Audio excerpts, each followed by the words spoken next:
ఇంట్లో పని అయిపోయింది, పాపకి స్నానం చేయాలి. పని ఎంతసేపు చేసినా తెగదు. అమ్మయ్య, పాపకి స్నానం కూడా అయిపోయింది. డ్రెస్ వేయలేక ఇప్పుడు ఈసారి షాపింగ్ పోతే పాపకి మంచి డ్రెస్ తేవాలి. ఎంత అందంగా ఉన్నదో నా పాప.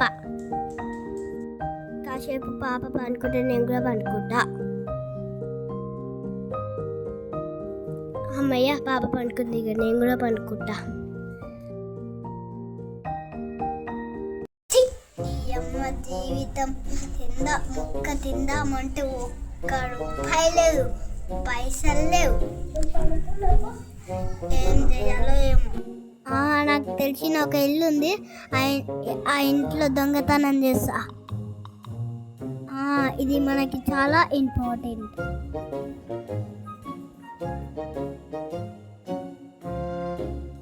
ఇంట్లో ఎవరు లేడు, ఈమె పడుకుంది.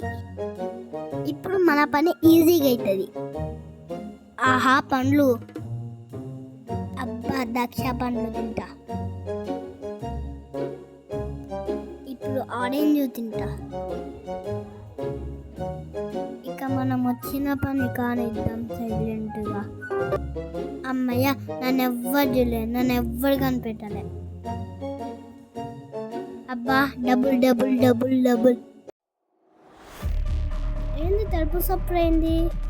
అసలు నా సామాన్లు అన్నీ ఉన్నాయా? దొంగలు ఏమైనా పడ్డారా? నా పండ్లు, అమ్మ నా డబ్బులు. పండ్లు లేవు, డబ్బులు లేవు.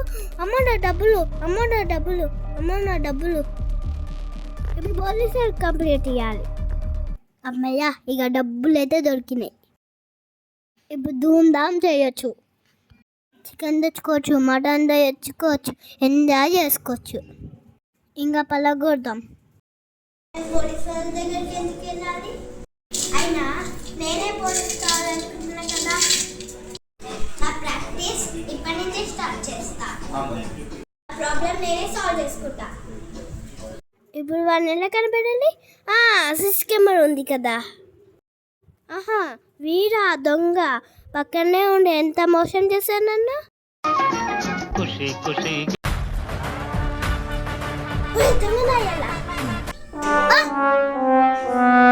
అయ్యో, ఎప్పుడెల్లా దొరికిపోయాను. అక్క సారీ అక్క, ఇంకా సార్ చేయనక్క. అక్క సారీ అక్క, తప్పక నేనేం చేయక. దొంగతనం చేసేవారా కాదక్క, మా ఇంట్లో వండుకొని ఇంకా డబ్బులు లేవు పండక్కి కూడా, అందుకోసమే ఇట్లా దొంగతనం చేసిన. డబ్బులు లేకపోతే దొంగతనం చేయొచ్చు తమ్ముడు.